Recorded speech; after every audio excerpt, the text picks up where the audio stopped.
1000 साल पहले पृथ्वी एक हरा भरा जिंदा सा ग्रह हुआ करता था, लेकिन इंसानों ने अपने लालच में अंधे होकर धीरे धीरे उसे पूरी तरह बर्बाद कर दिया था। वैश्विक तापमान इतना बढ़ गया कि धरती किसी नर्क से कम नहीं रही और इंसानियत के पास अब बचने का सिर्फ एक ही रास्ता था, पलायन।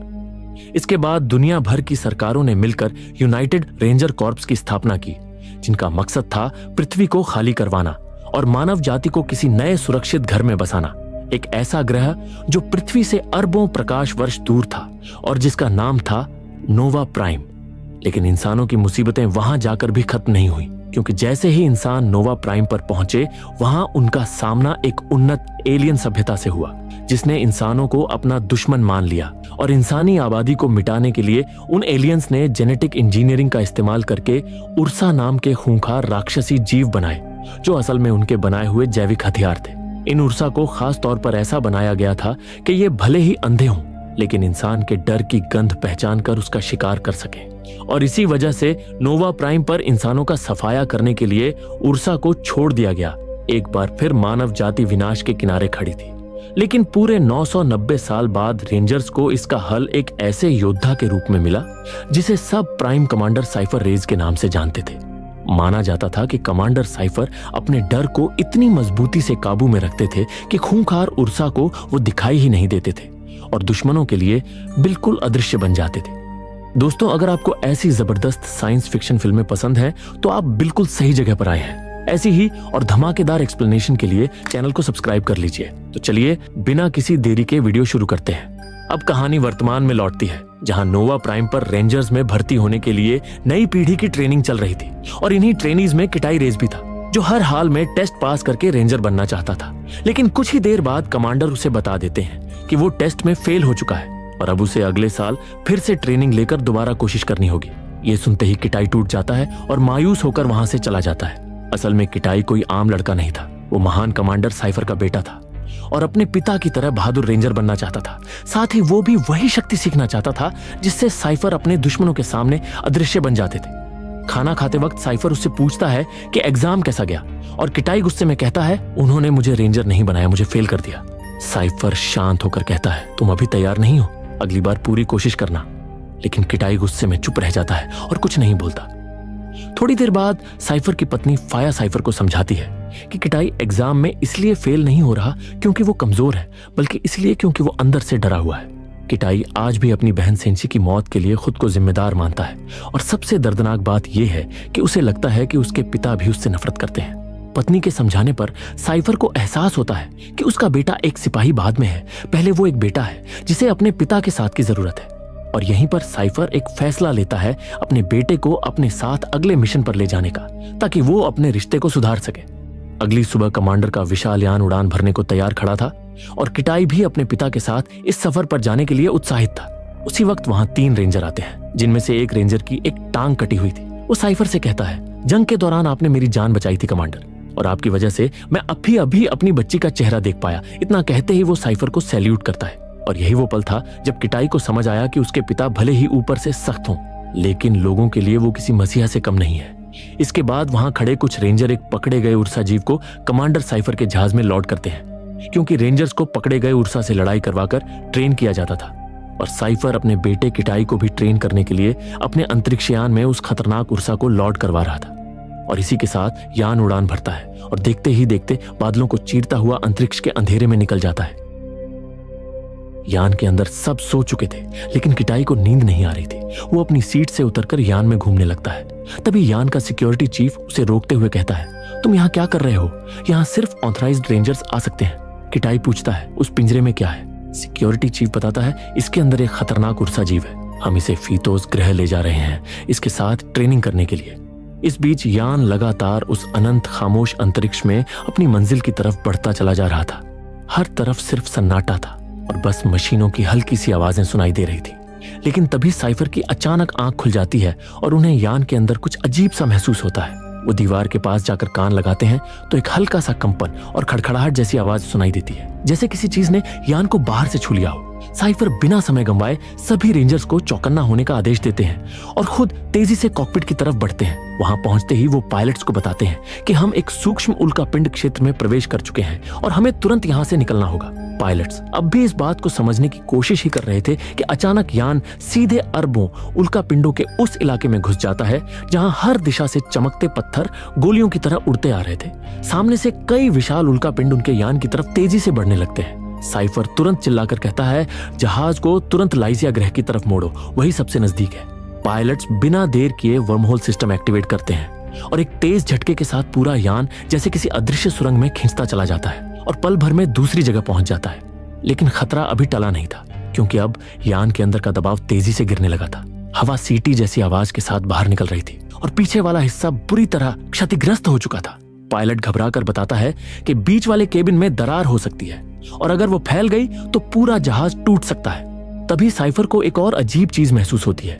वो चेतावनी सेंसर पर उंगली रखते हैं तो उनके होश उड़ जाते हैं, क्योंकि स्क्रीन पर बार बार चेतावनी आ रही थी कि यह ग्रह इंसानों के लिए खतरनाक घोषित किया गया है। यहाँ लैंड करने की कोशिश मत करना, वरना इसे कानून का उल्लंघन माना जाएगा। असल में उनका यान लाइसिया ग्रह पर पहुंचने के बजाय एक बिल्कुल ही अनजान और रहस्यमय ग्रह के पास आ चुका था, जहां इंसानों का जाना सख्त मना था। और अब हालात इतने बिगड़ चुके थे कि वो दोबारा टेलीपोर्ट भी नहीं कर सकते थे, क्योंकि पावर लॉस हो चुका था। साइफर तुरंत आदेश देता है कि जहाज को किसी भी तरह ठीक करो, हम इस ग्रह पर नहीं उतरेंगे। लेकिन अब देर हो चुकी थी, क्योंकि यान उस रहस्यमय ग्रह के गुरुत्वाकर्षण के प्रभाव में आ चुका था और पूरी ताकत से नीचे खींचता चला जा रहा था। कॉकपिट में अलार्म गूंज रहे थे, लाइट्स झपक रही थी और किटाई बुरी तरह कांप रहा था। साइफर उसे शांत करने की कोशिश कर ही रहा था कि अचानक एक जोरदार झटके के साथ यान के 2 टुकड़े हो जाते हैं। साइफर और कई रेंजर हवा में उछलकर अलग हो जाते हैं। किटाई का सिर किसी धातु से टकराता है और वो वहीं बेहोश हो जाता है। फिर एक भयानक आवाज के साथ यान उस ग्रह की सतह पर क्रैश हो जाता है। कुछ देर बाद किटाई को होश आता है तो उसका सिर भारी हो रहा था। वो घबराकर उठता है और हर तरफ अपने पिता को ढूंढने लगता है। टूटे हुए मलबे के बीच आखिरकार काफी तलाश के बाद उसे साइफर मिल जाते हैं, जो जमीन पर पड़े थे और उनका शरीर एकदम बेजान सा लग रहा था। किटाई बेबसी में बस उन्हें देखता रह जाता है और डर के मारे उसकी सांसें तेज हो जाती हैं। कुछ पल बाद साइफर को होश आता है, लेकिन वो हिल नहीं पा रहे थे, क्योंकि उनका पूरा शरीर दर्द से टूट रहा था। साइफर किटाई को आदेश देते हैं कि कॉकपिट से इमरजेंसी बीकन लेकर आओ। किटाई भागकर बीकन लाता है, लेकिन वो काम नहीं करता, क्योंकि वो बुरी तरह टूट चुका था। साइफर के दोनों पैर टूट चुके थे, इसलिए वो अपने बेटे के सहारे किसी तरह कॉकपिट तक पहुंचते हैं और वहां एक इमरजेंसी संदेश रिकॉर्ड करते हैं, ताकि अगर कहीं कोई सिग्नल पहुंच जाए तो मदद मिल सके। फिर साइफर किटाई से कहते हैं, जो बीकन तुम लाए थे वो अंतरिक्ष में रेस्क्यू के लिए सिग्नल भेजने के काम आता है, लेकिन अब वो बेकार हो चुका है। मगर यान के पिछले हिस्से में एक दूसरा बीकन था, जो इस क्रैश में अलग होकर करीब 100 किलोमीटर दूर गिर चुका है और हमें वो हर हाल में चाहिए। साइफर दर्द में कराहते हुए कहता है, मेरे दोनों पैर टूट चुके हैं बेटा, अब उस बीकन को तुम्हें ही लेकर आना होगा। ये सुनकर किटाई का दिल बैठ जाता है, क्योंकि वो अकेले जाने की हिम्मत नहीं कर पा रहा था, लेकिन उसके पास कोई दूसरा रास्ता भी नहीं था, क्योंकि अगर वो बीकन लेने नहीं गया तो वो दोनों यहीं मर जाएंगे। साइफर उसे कुछ इनहेलर्स देते हैं, जो फेफड़ों पर एक खास परत बना देते हैं, ताकि वो इस ग्रह के वातावरण में भी सांस ले सके। वो उसे 6 इनहेलर, एक लाइफ सूट और एक बैग देता है जिसमें कैमरे लगे हुए थे। साइफर समझाता है कि तुम जो कुछ भी देखोगे मैं भी देखूंगा, और पूरे सफर में तुम्हें रास्ता बताता रहूंगा, ताकि तुम्हें ऐसा लगे जैसे मैं तुम्हारे साथ ही हूं। फिर साइफर उसे अपना एक खास हथियार भी देता है और जाते जाते आखिरी चेतावनी देता है कि किटाई तुम्हारा हर फैसला या तो हमें जिंदगी देगा या मौत, इसीलिए सोच समझकर कदम रखना। वो ये भी कहता है कि ये ग्रह इंसानों के लिए नहीं है, यहाँ का हर जीव इंसानों को खत्म करने के लिए विकसित हुआ है। और फिर साइफर एक ऐसा राज खोलता है जिसे सुनकर किटाई को यकीन ही नहीं होता। साइफर कहता है, ये ग्रह कोई और नहीं बल्कि पृथ्वी है, इंसानों के यहाँ से जाने के 1000 साल बाद की पृथ्वी, जहाँ अब कोई इंसान नहीं बचा है, बस खतरनाक और खूंखार जीव हैं, जो हर सांस लेते इंसान को अपना शिकार बनाने के लिए तैयार बैठे हैं। लेकिन किटाई के लिए बाहर एक बिल्कुल ही अलग तरह का खतरा उसका इंतजार कर रहा था, क्योंकि यान के पिछले हिस्से में वो खूंखार उर्सा भी मौजूद था और अब जहाज क्रैश हो चुका था। साइफर किटाई को समझाते हैं कि हो सकता है हादसे में उर्सा मर गया हो, लेकिन अगर वो जिंदा बचा होगा तो फिलहाल अपने पिंजरे के अंदर ही होगा। वो आगे कहते हैं, घबराने की जरूरत नहीं है, अगर उर्सा तुम्हारे आसपास भी आया तो तुमसे पहले मैं उसे भांप लूंगा। तुम्हारे सूट में लगे सेंसर मेरी आंखें बनेंगे। साइफर किटाई को एक बार गले लगाते हैं और उसे निकलने के लिए कहते हैं। और इसी के साथ किटाई उस सफर पर कदम रख देता है जो उसकी जिंदगी की सबसे कठिन परीक्षा बनने वाला था। जैसे ही वो यान से बाहर निकलता है, उसे गुरुत्वाकर्षण पहले से कहीं ज्यादा भारी महसूस होता है। साइफर बताता है कि पृथ्वी का गुरुत्वाकर्षण नोवा प्राइम से ज्यादा है, इसीलिए हर कदम में ताकत लगेगी। किटाई बड़ी मुश्किल से एक खड़ी चढ़ाई चढ़ता है और सामने का नजारा देखकर कुछ पल के लिए ठहर जाता है, क्योंकि ये धरती अब वैसी बर्बाद नहीं थी जैसी कहानियों में सुनी जाती थी। 1000 साल बाद प्रकृति ने इस ग्रह को फिर से अपनी गोद में ले लिया था। हर तरफ हरियाली थी, हवा साफ थी और जंगल इतने घने थे कि जैसे धरती ने इंसानों के जाने के बाद खुद को फिर से जिंदा कर लिया हो। उधर यान के अंदर से साइफर कुछ छोटे ड्रोन लॉन्च करता है जिनका काम था उर्सा को ढूंढना और उसकी हर हलचल पर नजर रखना। साइफर किटाई से कहता है कि तुम्हारे हाथ पर लगी बैंड से हम जुड़े रहेंगे, और एक और बात ध्यान रखना, इस ग्रह का ज्यादातर हिस्सा रात होते ही बर्फ की तरह जम जाता है, इसलिए हर दिन अंधेरा होने से पहले तुम्हें एक सुरक्षित और गर्म जगह ढूंढनी होगी, वरना ठंड में जमकर मर जाओगे। किटाई हाँ में सिर हिलाकर कहता है कि वो समझ गया। इसी बीच साइफर खुद को स्कैन करता है तो पता चलता है कि उसकी जांघ की हड्डी पूरी तरह टूट चुकी है और दर्द अब असहनीय होता जा रहा था। वो पेन किलर लेने ही वाला होता है कि सिस्टम से चेतावनी मिलती है कि दवा लेने से नींद आएगी और नजर धुंधली हो जाएगी। साइफर दर्द सहने का फैसला करता है, क्योंकि अगर वो दवा के असर में सो गया तो बाहर किटाई पूरी तरह अकेला पड़ जाएगा और उसकी जान खतरे में आ सकती है। इधर किटाई लगातार घने जंगल के बीच आगे बढ़ता जा रहा था। पेड़ों की छाया में हर चीज अजीब सी लग रही थी। तभी अचानक उसके सूट का रंग काला पड़ जाता है। साइफर समझाता है कि तुम्हारा सूट माहौल के हिसाब से अपना रंग बदलता है। फिर वो तुरंत चेतावनी देता है कि कोई जिंदा चीज पश्चिम दिशा से तुम्हारी तरफ बढ़ रही है। किटाई का दिल तेज धड़कने लगता है। वो अनजान चीज हर पल उसके करीब आती जा रही थी। तभी साइफर बहुत धीमी आवाज में कहता है, वो तुम्हारे पीछे है किटाई। किटाई जैसे ही पलटता है तो सामने बस एक लंगूर होता है, लेकिन घबराहट में किटाई उसे भगाने के लिए पत्थर मार देता है। उसकी यही गलती भारी पड़ जाती है, क्योंकि कुछ ही सेकंड में कई लंगूर वहां जमा हो जाते हैं और उसे चारों तरफ से घेर लेते हैं। साइफर तुरंत आदेश देता है, पीछे नदी की तरफ भागो अभी। किटाई पूरी ताकत से दौड़ता है, झाड़ियों को चीरता हुआ नदी तक पहुंचता है और किसी तरह नदी पार करके उनका पीछा छुड़ा लेता है, मगर वो इतना डर चुका था कि भागना बंद ही नहीं कर पा रहा था। साइफर उसे शांत करने की कोशिश करता है और कहता है, रुक जाओ, सांस संभालो। किटाई जैसे ही बैठता है उसके सूट का रंग सफेद हो जाता है, जिसका मतलब था कि उसकी हालत बिगड़ रही है। साइफर तुरंत कहता है, तुम्हारे खून में गड़बड़ी हो रही है। किटाई हाथ देखता है तो वहां एक झोंक चिपकी हुई थी जो उसका खून चूस रही थी, और उसी के साथ उसका जहर उसके शरीर में फैलने लगा था। किटाई घबराकर कहता है, डैड, मैं खड़ा नहीं हो पा रहा, मुझे ठीक से दिख भी नहीं रहा। साइफर तुरंत उसे मेडिकल किट से खुद को इंजेक्शन लगाने के लिए कहता है। किटाई कांपते हाथों से किसी तरह एक इंजेक्शन खुद को लगा लेता है, लेकिन उसे एक और इंजेक्शन की जरूरत थी और अब उसके हाथ सुन्न पड़ चुके थे। साइफर कहता है, जमीन पर छाती के बल गिर जाओ। किटाई जैसे ही गिरता है इंजेक्शन उसकी छाती में लग जाता है। साइफर बताता है, जिस कीड़े ने तुम्हें काटा है उसके जहर से तुम्हें लकवा भी हो सकता है, इसलिए जब तक दवा असर न करे वहीं पड़े रहो और आराम करो। अब शाम होने लगी थी। जंगल में चारों तरफ अजीब सी आवाजें गूंज रही थी। हवा में ठंड बढ़ रही थी और पत्ते भी किसी अनदेखे डर की तरह सिमटते जा रहे थे। किटाई अब भी बेहोशी जैसी हालत में पड़ा था और साइफर लगातार उसे उठाने की कोशिश कर रहा था। फिर वो चेतावनी देता है, हर 10 मिनट में 5 डिग्री तापमान गिर रहा है, जल्दी उठो बेटा, अगर अभी नहीं उठे तो ये ठंड तुम्हें वहीं जमा देगी और तुम बच नहीं पाओगे। काफी कोशिशों के बाद किटाई को आखिरकार होश आ जाता है और उसके सूट का रंग भी वापस पहले जैसा हो जाता है, जिसका मतलब था कि फिलहाल आसपास कोई खतरा नहीं है। साइफर तुरंत कहता है कि गर्म जगह तुमसे करीब 10 किलोमीटर दूर है, जल्दी करो, तुम्हें 50 मिनट के अंदर ये 10 किलोमीटर तय करने होंगे। किटाई बिना एक पल गंवाए पूरी रफ्तार से दौड़ पड़ता है।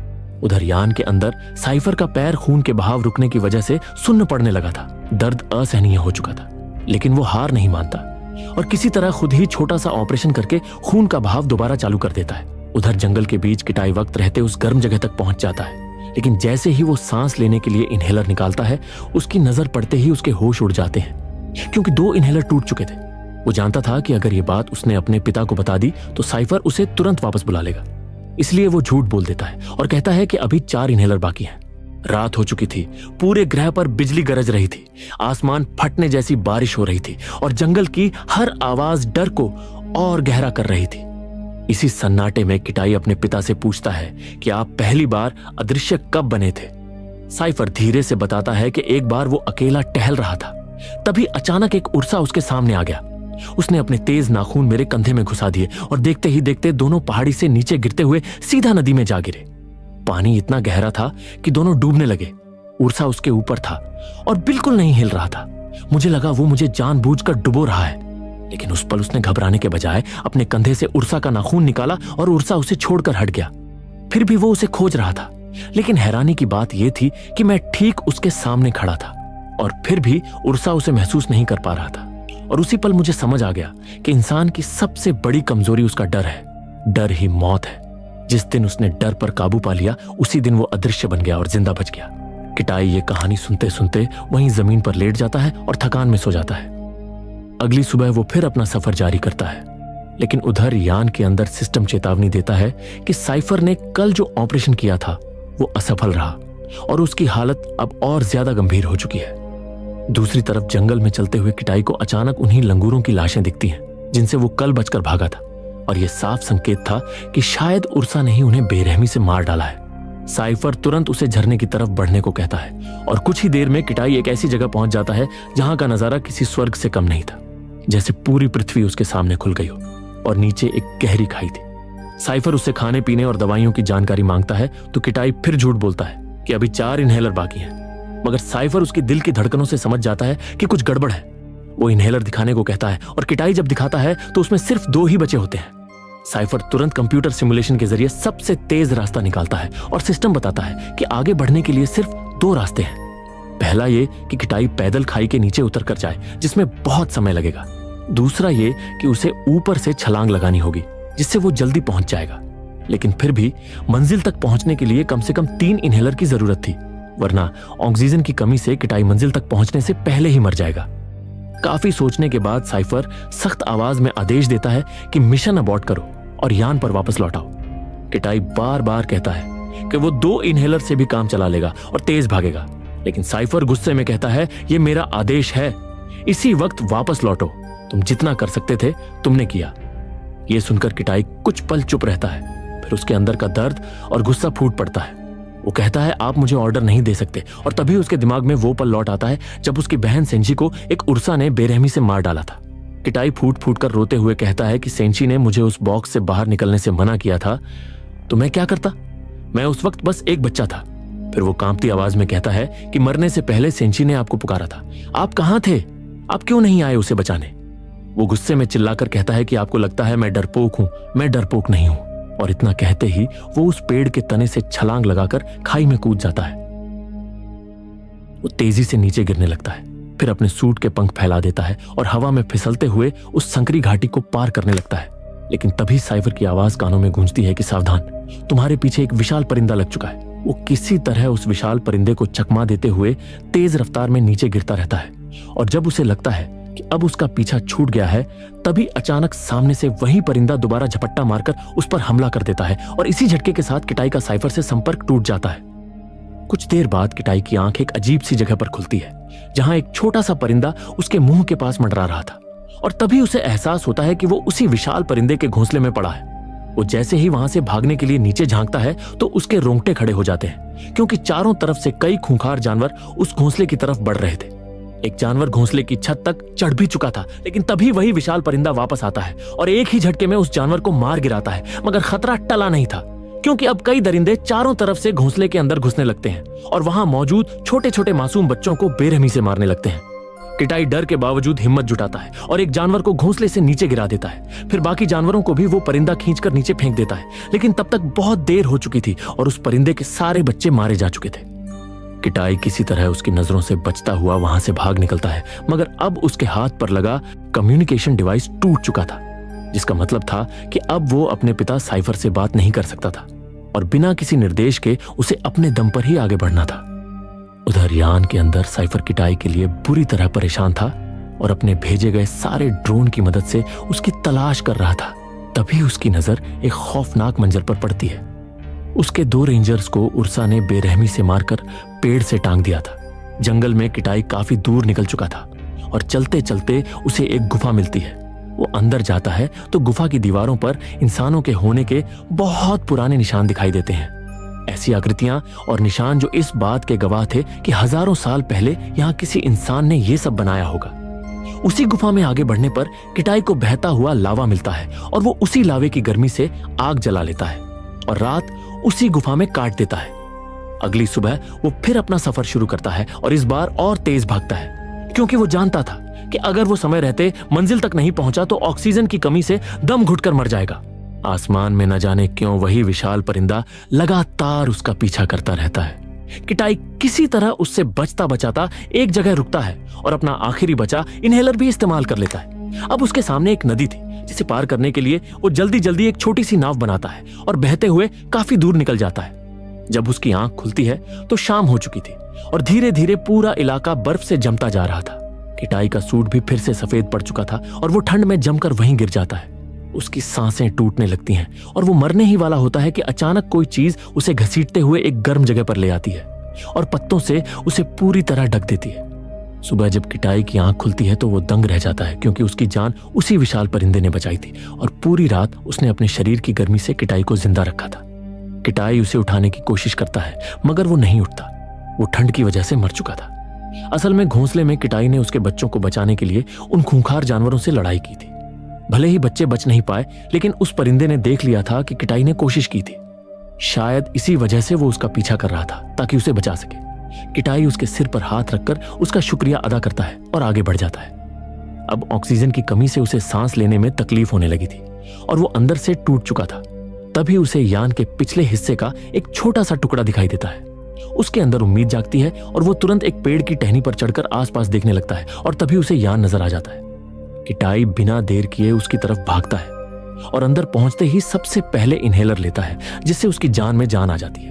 वो वहीं से एक हथियार भी निकालता है और तभी उसकी नजर उस पिंजरे पर पड़ती है जिसमें उर्सा कैद था, लेकिन पिंजरा टूट चुका था और उर्सा गायब था। किटाई की घबराहट फिर से बढ़ जाती है। दूसरी तरफ साइफर का काफी खून बह चुका था और वो धीरे धीरे अपना होश खो रहा था। इधर किटाई जल्दी से एक मरे हुए रेंजर के हाथ से कम्युनिकेशन डिवाइस निकालकर अपने हाथ में लगाता है और फौरन इमरजेंसी बीकन ढूंढता है।